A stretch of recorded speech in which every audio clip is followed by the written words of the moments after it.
Next is question number 1. 8 equal drops of oil are falling through air with a steady speed of 0.1 meter per second. So the data is we have 8 equal oil droplets. So how many drops? Number of droplets are number of droplets. Number of droplets is equals to, let's suppose, n, and it is equals to 8. Next is the drop combines to form a single drop. What should be the new terminal velocity? तो इसमें हमें शुरू में उन्होंने कहा है कि we have 8 equal oil droplets moving with terminal velocity. Terminal velocity of each droplet is 0.1 meter per second, and we consider that the radius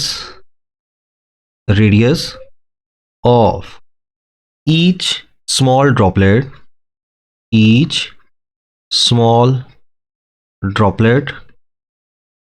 is equals to r.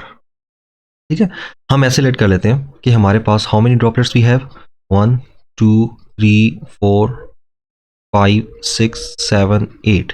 ये हमारे पास 8 इक्वल साइज के ड्रॉपलेट्स हैं जो एक certain terminal velocity से नीचे की तरफ आ रहे हैं. ठीक है, अब कहते हैं कि the drops recombine to form single drop, और नीचे आते आते कुछ फोर्स की वजह से या किसी भी तरह से ये सारे ड्रॉपलेट्स क्या हो गए, कंबाइन हो गए, और कंबाइन होने में एक सिंगल ड्रॉपलेट लेट्स सपोज बन गया इनके कंबाइन होने से. तो initially we have 8 droplets. Now they combine and we get one big droplet. ठीक है, so this is one big droplet. अब इसका जो रेडियस है वो हम अज्यूम कर लेते हैं कैपिटल आर है. ठीक है, अब कहते हैं what should be the new terminal velocity of the droplet. अब हमने फाइंड करना है कि जो नया ड्रॉपलेट है इसकी टर्मिनल वेलोसिटी क्या होगी. तो हम लिखते हैं फाइंड में what we have to find the terminal velocity of one big droplet. तो हम यहाँ पे लिखते हैं 8 droplets combine, 8 droplets combine, and what will be the terminal velocity of, and terminal velocity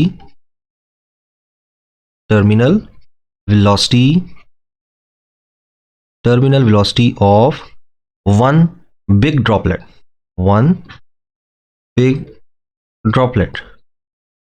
अब हमें उन्होंने 8 ड्रॉपलेट्स की दी हुई है कि जब वो अलग-अलग थे स्मॉल साइज के, हर एक की टर्मिनल वेलोसिटी 0.1 थी.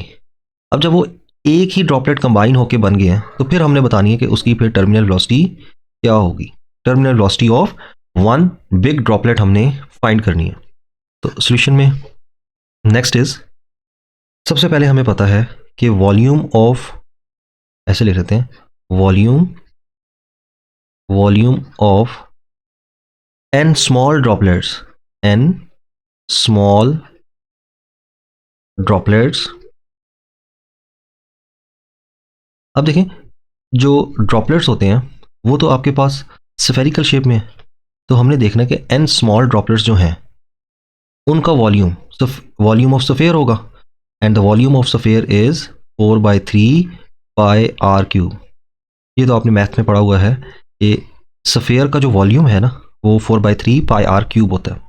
तो फिर n ड्रॉपलेट्स का क्या होगा, हम उसको n से क्या कर देंगे, मल्टीप्लाई कर देंगे, क्योंकि एक का वॉल्यूम 4/3 पाई आर क्यूब है, तो n ड्रॉपलेट्स का वॉल्यूम हो जाएगा n into 4/3 pi R cube. Next is terminal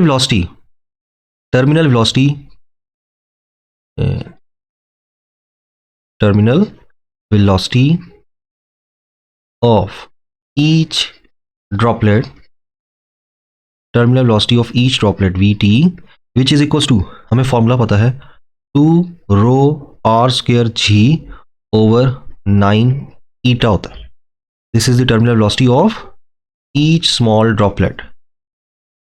अब हमने फाइंड क्या करनी है, terminal velocity of one big droplet. तो देखें when 8 droplets combine then now the volume of one big droplet is equals to, उसको हम लिख लेते हैं वी डैश कह देते हैं, ठीक है। और वी प्राइम किसके इक्वल हो जाएगा, मतलब 8 ड्रॉपलेट्स का हमें पता है कि वॉल्यूम ऑफ स्फीयर क्या होता है 4/3 पाई आर क्यूब। अब देखें, जब स्मॉल ड्रॉपलेट्स थे तो मैंने स्मॉल आर यूज़ किया, अब जब एक वन बिग ड्रॉपलेट है तो उसका रेडियस क्योंकि ज़्यादा हो गया तो मैं कैपिटल आर यूज़ कर रहा हूँ।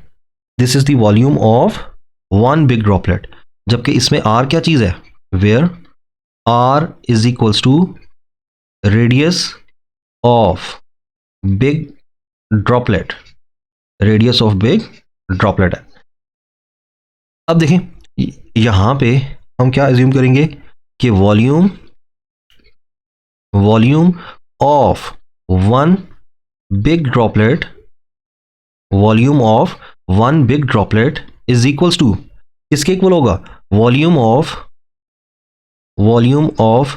8 small droplets. Volume of one big droplet is equals to volume of 8 small droplets. कि देखें जो एक बिग ड्रॉपलेट है, जाहिर बात है वो 8 ड्रॉपलेट से कंबाइन होकर बना है, तो अगर आप एक बिग ड्रॉपलेट का वॉल्यूम देखें और 8 स्मॉल ड्रॉपलेट्स का वॉल्यूम देखें तो वो क्या होगा, इक्वल होना चाहिए। तो हमने लिखा है volume of one big droplet is V prime and the volume of 8 small droplet is V assume it v. Now putting values, so we have v prime is 4/3 pi r cube, whereas volume of 8 small droplet is 4/3 pi small r cube, and here there are 8 droplets, so we multiply with 8. Next is, अब जो चीज़ cancel होती है उसको हम cancel कर देते हैं, 4/3 pi is cancel, so we have r cube is equals to 8 small r cube. Taking cube root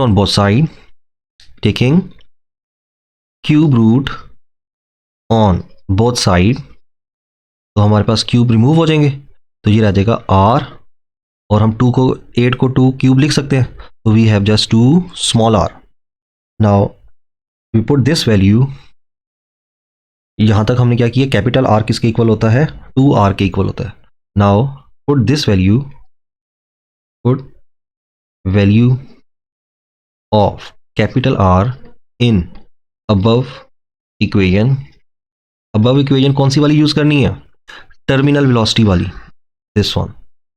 यहां पे हमने जो v प्राइम निकाला है उसकी जगह पे हमने वैल्यू पुट करनी है. So the new terminal velocity which is v prime and v terminal velocity is sorry यहाँ पे हम क्या करेंगे, टर्मिनल वेलोसिटी लेते हैं. टर्मिनल वेलोसिटी में अब ये हमने पुट करना है. तो नेक्स्ट हमारे पास बचे जो टर्मिनल वेलोसिटी का फॉर्मूला है वो हमारे पास क्या होता है, V T is equals to, terminal velocity is V T is equals to 2 rho R square G over 9 eta था बचे. अब हमने क्योंकि वन बिग ड्रॉपलेट लिया है, this is the terminal velocity of small droplets. Now if we have a one big droplet तो उसके लिए हम लिखेंगे V T prime 2 as it is, rho भी एज इट इज, जी भी as it is. Small r की जगह पे हमने कैपिटल आर यूज करना है, बाकी सब चीजें एज इट इज है. तो ये आर की वैल्यू विच इज दिस, ये आर की वैल्यू हमने यहां पे पुट करनी है.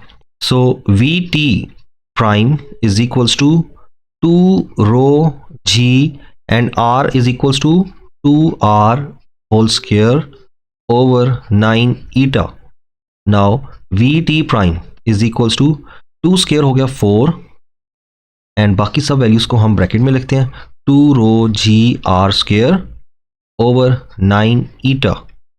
तो देखें ये जो है this is the terminal velocity of one small droplet and this one is the terminal velocity of one big droplets when we combine the 8 droplets. So अब जरा देखें vt prime terminal velocity of one big droplet is equals to 4 times terminal velocity of small droplet, क्योंकि ये formula तो small droplet की terminal velocity का है. 2 rho r square g over 9 eta. This is the terminal velocity of one small droplet जो हमने ऊपर लिखा है. तो यहाँ पे V T prime is equals to 4 as it is, and question में हमने दिया हुआ है कि terminal velocity of each droplet is 0.1. तो the terminal velocity of one big droplet become 0.4 metre per second. 0.4 metre per second. This is the answer. तो इस question को, ये क्वेश्चन इंपॉर्टेंट है और इसमें दोबारा इसको हम रिपीट कर लेते हैं. हमें सबसे पहले दिया हुआ है how many number of droplets. 8 droplets हैं, जैसे अलग-अलग है शुरू में, और हर एक की वेलोसिटी भी दी हुई है which is 0.1 metre per second. हमने अज्यूम किया कि शुरू में ये अलग-अलग हैं तो इनका रेडियस कम होगा, विच इज़ हम स्मॉल आर लिख लेते हैं. अब आगे क्वेश्चन में कहते हैं कि ये नीचे आते आते ना कंबाइन हो गए हैं, और कंबाइन होकर जब कंबाइन होंगे तो हमें वन बिग ड्रॉपलेट मिलेगा. ठीक है. Now 8 droplets combine and terminal velocity of one big droplet हमने फाइंड आउट करनी है. देखें, जो ड्रॉपलेट्स होते हैं वो स्फेरिकल फॉर्म में है, तो volume of n small droplets, n small droplets का volume, as droplets are in the form of sphere, so we have 4/3 pi r cube, and for n we multiply the volume of sphere with n. okay, n is the number of droplets, और यहाँ पे number of droplets कितने हैं? 8. तो हम 8 भी यहाँ पे लिख सकते हैं.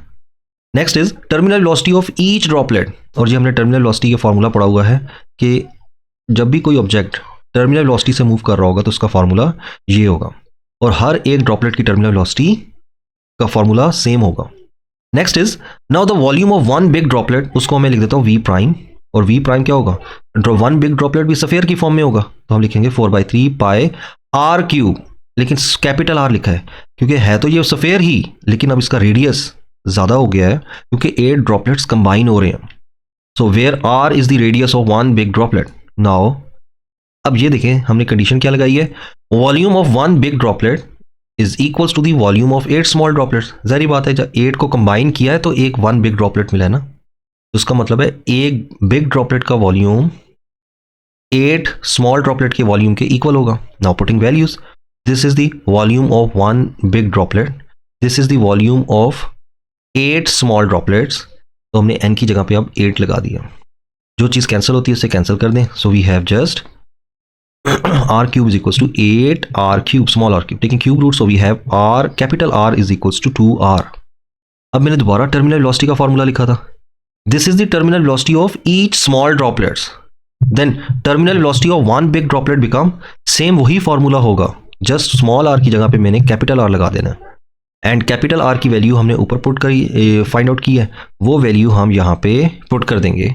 सो we have 2 rho g and for r we use 2r. It become, देखिए 2 का स्क्वायर क्या हो जाएगा 4, उस 4 को मैंने बाहर रख दिया, बाकी सब 2 rho g r square 9 eta is inside the bracket, and this one is equals to the terminal velocity of small droplets vt. vt की वैल्यू क्वेश्चन में गिवन है 0.1 multiply with 4, so the answer is 0.4 आ जाता है. तो ये हमारे पास आ रहा है, this is the terminal velocity of one big droplet. इसका मतलब है जितना रेडियस ज़्यादा होता जाता है टर्मिनल वेलोसिटी भी इंक्रीज कर जाती है. नेक्स्ट इज क्वेश्चन नंबर 2 पे आ जाते हैं. Question number 2 is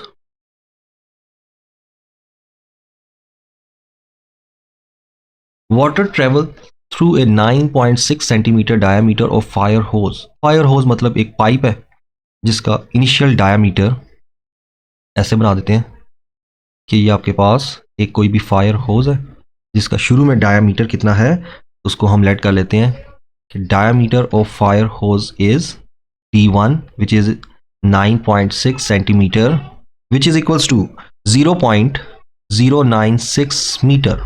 this is the initial diameter. Next, with the speed of water travels through 9.6 centimeter diameter fire hose with a speed of 1.3 metre per second. और यहाँ पे जो flow speed है वो कितनी है, जहाँ से पानी जो फ्लो कर रहा है इस वाले डायमीटर से, इसको हमने d1 लिया है, इट इज़ v1 कह देते हैं. और यहाँ पे जो स्पीड दी हुई है वो क्वेश्चन में है 1.3 मीटर पर सेकेंड.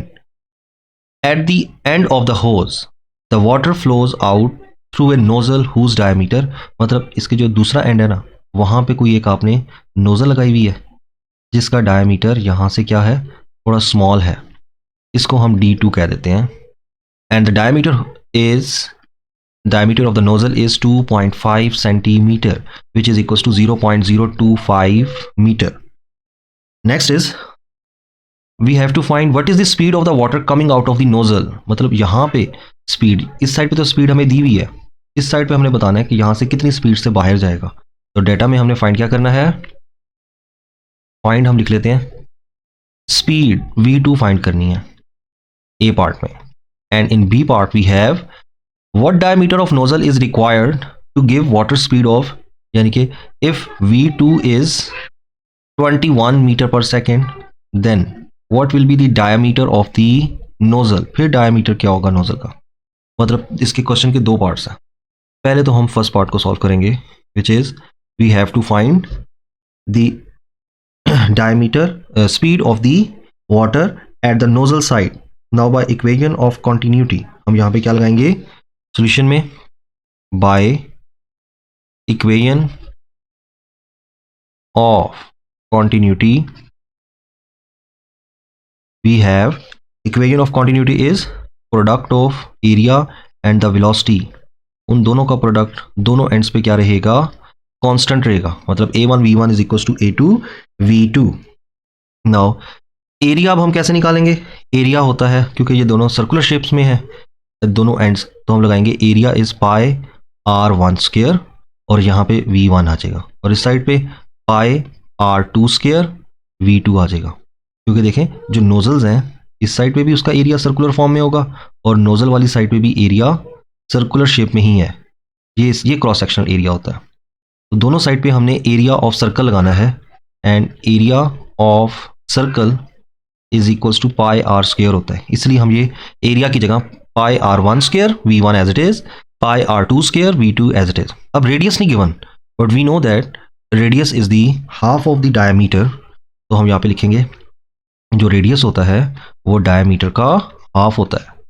ठीक है, तो हमने पाई एज इट इज r की जगह लिख देना है d1 स्क्वायर ओवर 4, क्योंकि 2 का स्क्वायर 4 हो जाएगा v1, और इस साइड पे पाई d2 स्क्वायर ओवर 4 v2. अब जो चीज़ कैंसिल होती है उसको हमने कैंसिल कर देना है. पाई इस पाई से कैंसिल, 4 इस 4 से cancel. So we have d1 square v1 and d2 square v2. हमने फाइंड क्या करना है, हमने फाइंड करनी है v2 आपने फाइंड करना है. तो हमारे पास फॉर्मूला क्या बनेगा, d1 स्क्वायर v1 और d2 स्क्वायर को हम दूसरी साइड पे जाके डिवाइड कर देंगे. तो अब यहाँ पे हमारे पास सब वैल्यूज गिवन है तो हमने वैल्यूज जस्ट पुट करनी है. So v2 is d1 square, d1 is 0.096 whole square, v1 is 1.3 and d2 square, d2 is 0.025 whole square. सब वैल्यूज हमें गिवन है. इसमें हम कैलकुलेट करते हैं इसकी वैल्यूज, तो आंसर आएगा 19.2 मीटर पर सेकेंड. तो this will be the speed at the nozzle and of the fluid. Next अब इसका बी पार्ट है. इन बी पार्ट सेम फॉर्मूला यही यूज होगा, तो हम यहां से ही स्टार्ट करते हैं. कौन सा फॉर्मूला यूज करना है, ये जो भी हमने निकाला है इसी को मैं दोबारा इधर लिखता हूं. यहां पे आएगा d1 square v1 now d2 square v2. अब इस केस में हमने d2 फाइंड करना है इस पार्ट में. ठीक है, तो d2 फाइंड करने के लिए हम जस्ट d2 को उधर ही रहने देते हैं और ये बन जाएगा d1 square v1 over v2 denominator में आ जाएगा. नाउ इस केस में हमें वेलोसिटी उन्होंने दी हुई है तो इसको मैं v2 प्राइम कर देता हूँ. ठीक है, इस केस में उन्होंने कहा था कि v2 is if v2 is 21 metre per second. ये ऊपर वाली नहीं लगा देनी है. इस क्वेश्चन में उन्होंने सेपरेट दी हुई है कि अगर वेलोसिटी इतनी होती 21 तो फिर बताएं डायमीटर नोजल का क्या होगा. इसको हम v2 प्राइम में लिख देता हूँ. ठीक है, इसमें आपने ये वाली वेलोसिटी नहीं पुट करनी क्योंकि ये पार्ट अलग है. Next is d2 square is equals to d1 is the value of d1 is same 0.096 whole square and v1 is 1.3 लेकिन v2 आपने जो इस पार्ट में क्वेश्चन में वेलोसिटी दी हुई है वो लगानी है, विच इज 21। ये नहीं लगा देनी जो हमने पहले पार्ट में पुट की है, जो फाइंड आउट की है। So next is d2 square. d2 square is equals to, जब आप इसे सॉल्व करेंगे तो आंसर आएगा 5.7 इंटू 10⁻⁻⁴ -4 आ रहा है in metre. Taking square on both side, taking square root on both sides, दोनों साइड्स पे आपने स्क्वायर रूट लेना है। So d2 square, d2 become under root 5.7 10⁻⁻⁴। तो d2 इज इक्वल्स टू हमारे पास आएगा 0.024 मीटर। अब आपने इसको सेंटीमीटर में कन्वर्ट करना है, तो which is equals to d2 is equals to, हम इसको ऐसे लिख सकते हैं 2.4 into 10⁻⁻² metre. So it will become equals to 2.4 centimeter. So this will be the diameter of the nozzle if the velocity of the fluid at the nozzle end is 21 meter per second. Next is question number 3. कहते हैं this is a question number 3. Data. A fish tank has dimension 0.30 meter wide. मतलब उसकी width कितनी है? Width is 0.30 meter wide by 1 meter long and the length is 1 meter. Next, and 0.60 meter high and the height is 0.60 meter. If the filter should process all the water, अब उसमें आपने एक filter लगाया होता है जो पानी को क्या कर रहा है, प्रोसेस उसकी नीट कर रहा है इन a tank once every 3 hours, मतलब उसकी जो टाइम है वो कितना है 3 hours है। What should be the flow speed? अब आपने फ्लो स्पीड बतानी है कितनी होगी, स्पीड आप कह दें फ्लूइड की in the 3 centimetre diameter. Diameter हमें कितना दिया हुआ है, diameter is 3 centimetre which is equals to 0.03 metre and time is 3 hours. Next इसको हम सेकंड में कन्वर्ट कर लेते हैं, 3 मल्टीप्लाई बाय 1 घंटे में 3600 सेकेंड्स होते हैं, तो आपका आंसर आएगा 10800 सेकेंड। नेक्स्ट इज फाइंड क्या करना है, what should be the flow speed, आपने फाइंड करना है कि किस स्पीड से पानी फ्लो करेगा। Velocity of water, velocity of water v1 कह दें जो हमने फाइंड आउट करनी है। और इसमें याद रखना है कि जो पानी यूज़ हो रहा है तो डेंसिटी ऑफ वाटर होती है 1000 kg/m³। ये चीज़ अब क्वेश्चन में तो नहीं गिवन, लेकिन आपको पता होनी चाहिए डेंसिटी ऑफ वाटर इज 1000 होती है। अब हमने इसमें फाइंड क्या करना है, वेलोसिटी ऑफ वाटर फाइंड करना है। तो इसके लिए पहले हमें वॉल्यूम ऑफ टैंक निकाल लेते हैं, क्योंकि उन्होंने क्वेश्चन में कहा है कि कोई भी टैंक है, अगर हम इस तरह से टैंक एक बना लें, ठीक है, दिस इज द टैंक, और इसकी हमें हाइट, विड्थ और लेंथ तीनों चीज़ें गिवन है। दिस इज दी, हम इसको कह देते हैं कि ये इसकी क्या है, विड्थ आ गई, ये इसकी लेंथ आ गई, विड्थ, और ये हाइट आ गई है। तो अब हमने इसके वॉल्यूम पहले निकाल लेते हैं। Volume of the tank is, solution में हम volume is length width into height, तीनों को मल्टीप्लाई करें तो हमारे पास वॉल्यूम आ जाएगा। तो द वॉल्यूम इज 0.30 उसकी विड्थ है, लेंथ उसकी 1 मीटर है, हाइट उसकी 0.60 है। इसको मल्टीप्लाई करते हैं तो आंसर हमारे पास आएगा 0.18 मीटर क्यूब। अब हमने वॉल्यूम तो निकाल लिया, नेक्स्ट आपने इसका वॉल्यूम लिख दें या डेल्टा वी लिख दें, एक ही बात है। नेक्स्ट हमने निकालना है एरिया ऑफ क्रॉस सेक्शन, जो एरिया है of hole, area of cross section of hole जो होगा, area of cross section of hole, जहाँ से पानी ने प्रोसेस होना है, बाहर निकलना है, नीट होना है, और फिर उसमें पानी दोबारा एंटर करेंगे, वो कितना होगा, एरिया इज, सर्कुलर शेप में नॉर्मली होता है पाइप्स का एरिया, तो पाई आर स्क्वायर यूज़ करेंगे। अब यहाँ पे आर नहीं गिवन तो हमें पता है पाई लगा देंगे और आर की जगह पे डायमीटर का हाफ कर देंगे, ठीक है, डायमीटर का हाफ हो जाएगा और इसका होल स्क्वायर, और ये बन जाएगा pi d square over 4। So the area become equals to pi where d square is 0.03 3 and whole square divided by 4। आप ये वैल्यूज पुट करें, आंसर आपका एरिया का आएगा, area is equals to 7.065 into 10 raised to power minus 4 metre square. This is the area of cross section of hole, जहां से पानी ने इस टैंक में एंटर होना है या पानी ने इस टैंक से बाहर निकलना है, क्योंकि आपने इसमें पानी फिल करना है ना। तो जो आपने उसके साथ डिवाइस लगाई हुई है जो इसको पंप करेगी पानी को, उसका ये एरिया ऑफ क्रॉस सेक्शन हमने निकाला है। Next is according to equation of continuity, by equation of continuity we have, equation of continuity is, हमें पता है कि वॉल्यूम फ्लो रेट मतलब delta V over delta T, इसकी रेशियो कांस्टेंट रहती है। ये भी इक्वेशन ऑफ कॉन्टिन्यूटी की फॉर्म है। और हमें ये भी पता है कि product of area and velocity, इसकी प्रोडक्ट भी क्या रहता है, कांस्टेंट रहता है। These are the mathematical forms of equation of continuity. तो हम इक्वेशन 1 को 2 में पुट कर दें, put equation 1 in 2, so we have, क्या बन जाएगा हमारे पास, delta V over delta T is equals to A V. अच्छा, ये वॉल्यूम है, वॉल्यूम फ्लो रेट, इसको मैं कैपिटल वी लिख देता हूँ, इसके साथ कैंसिल नहीं कर देना। This one is the velocity, इसके ऊपर एरो लगा देते हैं। नेक्स्ट इज, अब हमने फाइंड क्या करना है, वी, तो बाकी सारी चीज़ों ए को उठा के उस साइड पे ले जाएं, delta V over delta T multiply by A, इसलिए हमने पहले डेल्टा वी और ए निकाला है। So V is equals to, this is the velocity, और डेल्टा वी इज 0.18 जो हमने पहले फाइंड किया है। Delta T is time which is 3 hours and 3 hour is 10800 seconds, and the area वो भी हमने अभी फाइंड किया है, 7.065 into 10 raised to power minus 4 आया था।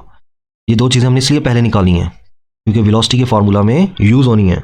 तो आंसर आएगा आपके पास 2.3 into 10 raised to power minus 2 metre, जिसको आप सेंटीमीटर में भी लिख सकते हैं। तो आपके पास वेलोसिटी जो आएगी वो आएगी हमारे पास 2.3 सेंटीमीटर पर सेकेंड। और इसमें याद रखें कि अगर आपने बुक को वाला आंसर लेना है और बुक आंसर, तो फिर आपने पुट क्या करना है, put width means W is equals to 0.36 metre. अगर आपने चाहते हैं कि आपका बुक वाला आंसर आए तो फिर आपने विड्थ को 0.36 मीटर यूज करना है। Next is question number 4। Question number 4 भी बर्नौलीज इक्वेशन और इक्वेशन ऑफ कॉन्टिन्यूटी से रिलेटेड है। तो इसमें a venturi meter is measuring the flow of water, जिससे आप उसके पानी की स्पीड को फाइंड आउट कर सकते हैं। It has main diameter of 3.5 centimetre. The diameter of pipe is, हम लिख देते हैं D1 इज 3.5 सेंटीमीटर। तो यहाँ से अगर आप इसका साथ ही रेडियस भी निकाल लें, क्योंकि हमें नॉर्मली आगे भी यूज़ करना पड़ता है, तो 3.5 डिवाइड बाई 2 कर दें तो आंसर क्या आ जाएगा, 1.75 centimetre. Now when we convert them into metre, so it become equals to 1.5 10 to power minus 2 metre. This is the radius. Next is tapering down a throat, और उसमें कंजेक्टेड एंड है, क्योंकि आप वेंटोरी मीटर में देखें एक वाइडर एरिया होता है, दूसरे एंड पे थोड़ा कंजेक्टेड थ्रॉट आ रही है बीच में, मतलब कंजेक्टेड एरिया है। तो second diameter D2 is 1.0 centimetre, तो the radius become R2 at the throat is 1/2 कर देंगे, तो वो हमारे पास आएगा 0.5 centimetre which is equal to 0.5 10 to power minus 2 metre. Next is, और क्या दिया हुआ है, if the pressure difference is measured to be 18 millimetre of Hg, pressure difference P1 minus P2 आपको दिया हुआ है। प्रेशर डिफरेंस उन्होंने खुद लिखा हुआ है 18 मिलीमीटर ऑफ Hg, और इसको अगर आप पास्कल में कन्वर्ट करें तो आपने याद रखना है कि जो 1 मिलीमीटर ऑफ Hg है it is equals to 133.3 pascal के इक्वल होता है। Next, P1 minus P2 is equals to 18 multiplied by 133.3, so it will be equals to 2399.4 pascals. Next is, what is the speed of the water entering the Venturi throat? और आपने देखना है कि speed of water क्या होगी when it enters the congested throat का मतलब जो कंजेक्टेड एरिया है, और जहाँ पे भी पानी यूज हो रहा है तो water density of water is 1000 kg/m³ होता है. नेक्स्ट इज, अब हमें ये चीज़ें तो क्वेश्चन में दी हुई हैं. अब इसमें अगर आपको वेंटोरी रिलेशन वाला टॉपिक आप देखें, फ्लो मीटर या वेंटोरी मीटर लिखा हुआ है, एक इसका वाइडर एरिया होता है और आगे कंजेक्टेड एरिया आ जाता है इस तरह से, ठीक है. और फिर आगे इस तरह से अगर आप वेंटोरी रिलेशन की ये यहाँ पे इसको थ्रॉट कह रहे हैं, वो जो कंजेक्टेड एरिया है ना इसको हमने थ्रॉट कहना है. यहाँ पे स्पीड है v, और यहाँ पे अब आपने बतानी है कि स्पीड कितनी होगी इस साइड पे. Velocity of speed of water in pipe हमने फाइंड क्या करना है, स्पीड ऑफ वाटर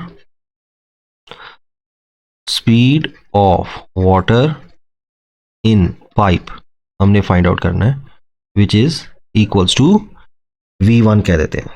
तो बच्चे आपको इसमें वेंटोरी रिलेशन जो इस टॉपिक बर्नौली इक्वेशन की एप्लीकेशन है उसमें हमने ड्राइव किया हुआ है, तो आपको वेंटोरी रिलेशन आना चाहिए. तो सोल्यूशन में हम सबसे पहले लिखते हैं कि जो वेंटोरी रिलेशन है वो होता है v1 which is equals to a2 square root 2p1 minus p2. इसमें जस्ट आपको फार्मूला आना चाहिए जो इस टॉपिक में हम कैलकुलेट करते हैं. रो ब्रैकेट में आएगा a1 square minus a2 square, a1 square minus a2 square. इसको हम इक्वेशन नंबर 1 कह देते हैं. पहले हम एरियाज फाइंड कर लेते हैं. वेयर a1 हमने निकालना है, एरिया के लिए हम क्या यूज करेंगे, पाई r1 square. The value of pi is 3.14. r1 हमने इसलिए पहले निकाल लिया था 1.75 10⁻⁻² था, और इसका स्क्वायर ले लेंगे तो a1 आ जाएगा हमारे पास 9.62 10⁻⁻4 मीटर स्क्वायर. एंड इसी तरह हम a2 निकाल लेंगे which is pi r2 square which is equals to 3.14. r2 radius at the throat is 0.5 into 10⁻⁻² whole square. So we have the area of the throat is 7.85 10⁻⁻5 meter square. ये हमने areas निकाले. Now putting these values, put these values in 1. So we have, जब आप ये values put करेंगे तो the equation 1 become v1, a1 की जगह पे आ जाएगा, सॉरी a2 की जगह पे आ जाएगा 7.85 into 10⁻⁻5 into square root 2 as it is p1 minus p2 pressure difference 2399.4 था प्रेशर डिफरेंस. क्वेश्चन में अभी हमने कैलकुलेट किया है. Density of water is 1000. Now 0. a1 square हमारे पास क्या आएगा, 9.62 10⁻⁻4 माइनस 7.85 10⁻�5, और इसका स्क्वायर भी लेना है, यहाँ पे भी स्क्वायर है और इस साइड पे भी स्क्वायर. जस्ट अब आपने वैल्यूज खाली पुट करनी है. इसको आप सॉल्व करेंगे कैलकुलेटर पे तो आपका आंसर v1 आएगा 7.85 इंटू 10⁻⁻5 एज इट इज, और जो ब्रैकेट में ये अंडर रूट में है इसका आंसर बनेगा 2283.9. 3.9 इसको मल्टीप्लाई कर दें so you have 0.179 metre per second. This will be the speed of water in the pipe. So question number 4 is completed. Next is question number 5. This is question number 5. Data. A small circular hole, मतलब एक कोई भी circular hole है, and the diameter is 6 millimeter, means 6 into 10⁻⁻3 meter, and साथ ही आप radius भी निकाल लिया करें which is half of the diameter. 6 into 10⁻⁻3 divided by 2, तो वी हैव 3 into 10⁻⁻3 मीटर, क्योंकि रेडियस हमें आगे फिर यूज करना होता है if we have to find the area. Next is cut in the side of large water tank 14 metre below the water level. Height of the water level is 14 metre. 14 metre मतलब ये आपके पास कोई भी tank है, उसमें यहाँ पे कोई भी टाइनी होल हुआ है और उसका आपको डायमीटर वगैरह उन्होंने दिया हुआ है. और ये पानी है, ठीक है, और height of the water level is 14 metre, इससे नीचे है, ये आपको दिया हुआ है। Next is the top of the tank is open to the air, find the speed of efflux, मतलब आपने बताना है किस स्पीड से पानी बाहर जा रहा होगा, स्पीड ऑफ ई फ्लक्स, इसको हम V2 कहते हैं। फाइंड में हम लिख लेते हैं, we have to find the speed of efflux in part 1 and in part 2 the volume of discharge per second, के किसी भी टाइम में कितना पानी का वॉल्यूम डिक्रीज हो रहा है, delta V over delta T, मतलब किसी भी टाइम में कितना पानी का वॉल्यूम बाहर रिलीज हो रहा है, वॉल्यूम ऑफ वाटर पर सेकेंड हमने फाइंड आउट करना है। नेक्स्ट इज V2 हमने सबसे पहले फाइंड करना है, and this question is related to the Torricelli's theorem, and by Torricelli's theorem we have Torricelli's theorem we have V2 is equals to under root 2gh, and all the values are given, so we have 2g is 9.8, h is 14, just put the values, and the answer is 16.6 meter per second. This is your part A. Now in part B we have to calculate the volume flow rate, and we know that by equation of continuity we have delta V, volume flow rate, rate of flow of fluid throughout the pipe remains constant, this is our equation 1, and area and velocity का product भी क्या रहता है, constant रहता है, this is equation number 2. Now we put equation 1 into, put equation 1 in equation 2, so delta V over delta T is into AV आ जाएगा। Next is volume flow rate, delta V over delta T तो हमने find करना है। Area is, अब वो जो whole है उसका एरिया होगा pi are square into V, अभी हमने निकाला, तो delta V over delta T becomes pi 3.14 r is the radius, 3 into 10⁻⁻², velocity is 16.6, इनको आप पुट करें, delta V over delta T become equals to 4.69 into 10⁻⁻4 metre cube per second. तो इसको आप इस तरह भी लिख दें, या बुक में जैसे लिखा हुआ है उस तरह भी आप इसको कन्वर्ट कर सकते हैं, delta V over delta T which is equals to 0.0000469 metre cube per second. This will be the answer. Next is question number 6. Question number 6 is the water in the aerofoil lift. Sorry, question number 6. Yes, data. What is the aerofoil lift in newtons due to Bernoulli's principle on a paper plane of wing? Area of wing is A, which is equals to 0.01 meter square. If the air passes over the top and bottom surface at speed, so speed of air below the wing is speed of air below the wing, हम क्या लेंगे, V1 is 7 meter per second. Same, speed of air above the wing is equals to V2, उसको हम कितना लेंगे, 9. याद रखें कि नीचे स्पीड कम होगी तो प्रेशर ज़्यादा होगा, जिसकी वजह से जो एरोप्लेन है वो ऊपर की तरफ लिफ्ट करेगा। तो आपने बिलो स्पीड जो है वो कम लेनी है और ऊपर वाली स्पीड को ज़्यादा लेना है। The air passes over the top and the bottom is, उन्होंने लिखा हुआ भी है, टॉप पे 9 होगी और बॉटम पे 7 होगी रिस्पेक्टिवली, टॉप पे 9 बॉटम पे 7। Take the density of air, density of air is given 1.28 kg per metre cube, ये आपको वैल्यूज गिवन है। एंड हाइट और टॉप एंड बॉटम की h1 nearly equals to h2 which is equals to h होगी, ठीक है, तो हमने h ही ले लेनी है। नेक्स्ट इज फाइंड क्या करना है, what is the aerofoil lift, force आपने फाइंड आउट करनी है in newtons, find force, aerofoil lift कहते हैं या इसको फोर्स कहते हैं, वो हमने फाइंड आउट करनी है।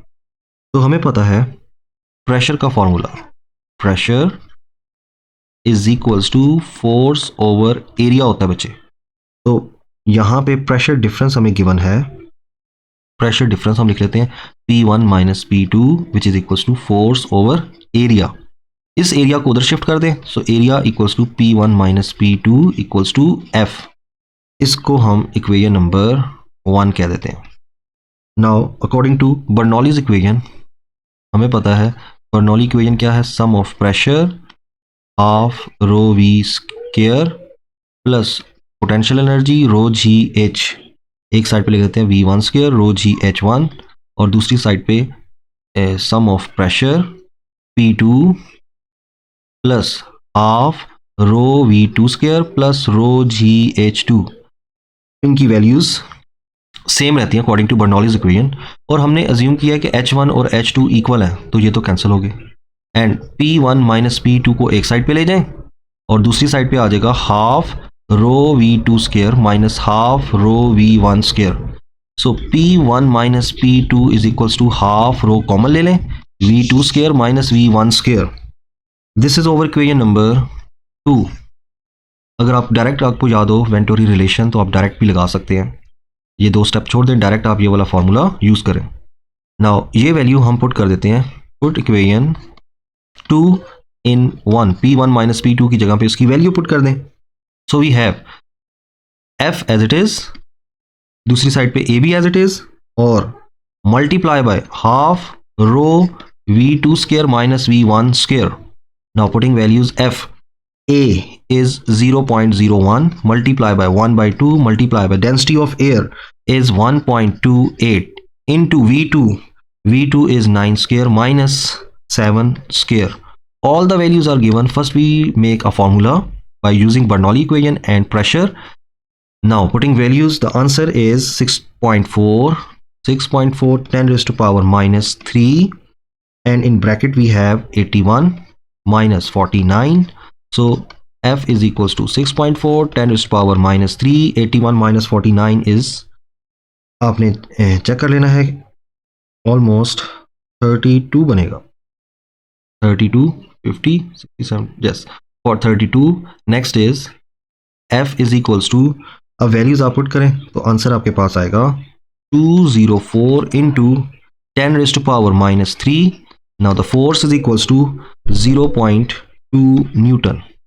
ये क्वेश्चन भी इंपॉर्टेंट है, question 1 and question 6 is very important. Last question is question number 7। Question number 7 is during a windstorm a 25 meter per second wind blows across the flat roof of a small home। I think it's speed of air at the top of the roof, data speed of air at the top of roof is equals to V2 ले लेते हैं, और वो कितनी है 25 metre per second of small home। Find the difference in pressure between the air inside the home and the air just above the roof, assuming the door and windows of the house are closed। The density of air is given, which is 1.28, just 1.28, and kg per meter cube, kg per meter cube is given। Next is, अब इस question में कहते हैं कि एक हमारे पास small house है जिसकी अपर सरफेस पे जो विंड का प्रेशर है ना, विंड की स्पीड है, वो हमारे पास उन्होंने दी हुई है V2 is 25, और इन साइड के लिए हम क्या कर देंगे 0 ले लेते हैं। तो ये हम फाइंड क्या करना है हमने, प्रेशर डिफरेंस। तो एक पॉइंट और लिख लेते हैं यहाँ पे डाटा में ही, as the door and windows of the house are closed, as the door and window of windows of the house is closed, so we take speed inside the room is 0, so we take speed of inside air, speed of air inside the room कह दें या house कह दें is V1 which is equals to 0 लेंगे हम, ठीक है, क्योंकि इनसाइड उन्होंने क्वेश्चन में कह दिया कि जो हाउस है उसके ना विंडोज़ और डोर आपने क्लोज किए हुए हैं, तो इनसाइड तो फिर स्पीड बहुत ही कम होगी ना एज़ कम्पेयर टू आउटसाइड। तो इनसाइड को हम अपनी कैलकुलेशन को ईजी करने के लिए हम उसको 0 अज्यूम कर रहे हैं। फाइंड, अब आपने फाइंड क्या करना है, स्पीड प्रेशर डिफरेंस मतलब P1 माइनस P2 आपने फाइंड आउट करना है। अब सिंपल आप इसमें प्रेशर डिफरेंस का फॉर्मूला लगाएं जो भी हमने प्रीवियस टॉपिक में निकाला है। अब वो मैं डायरेक्ट लिख रहा हूँ P1 minus P2 of rho V2 square minus V1 square, जो भी हमने पीछे टॉपिक में मैंने आपको प्रूव करके दिया था। Next is pressure difference P1 minus P2 is half as it is 1.28 into V2 square. V2 means 25 square minus 0 square. So the pressure difference become half 0.64. इन दोनों को आप करेंगे और इनसाइड ब्रैकेट में 25 का स्क्वायर होता है 625.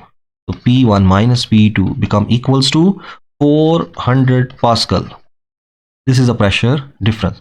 जैसे ये हमारे पास एक कोई भी हम ऐसे हाउस बना लेते हैं और ये इस तरह की इसकी रूफ आ गई और यहाँ पे जो विंड की स्पीड है वो हम कोई भी V2 हमने ली है और इनसाइड प्रेशर, क्योंकि स्पीड हमने इनसाइड क्या रखी है 0, तो प्रेशर ज़्यादा होगा। इनसाइड प्रेशर हम ले लेंगे P1 जो हाई होगा और ऊपर प्रेशर क्या हो जाएगा, कम हो जाएगा। नेक्स्ट इज इस तरह से ये इसने आगे जाना है और यहाँ पे लो प्रेशर होगा, लो प्रेशर। तो ये आपके पास इस तरह से, क्योंकि हमने पढ़ा हुआ है बर्नौलीज इक्वेशन में where the speed is high pressure will be low.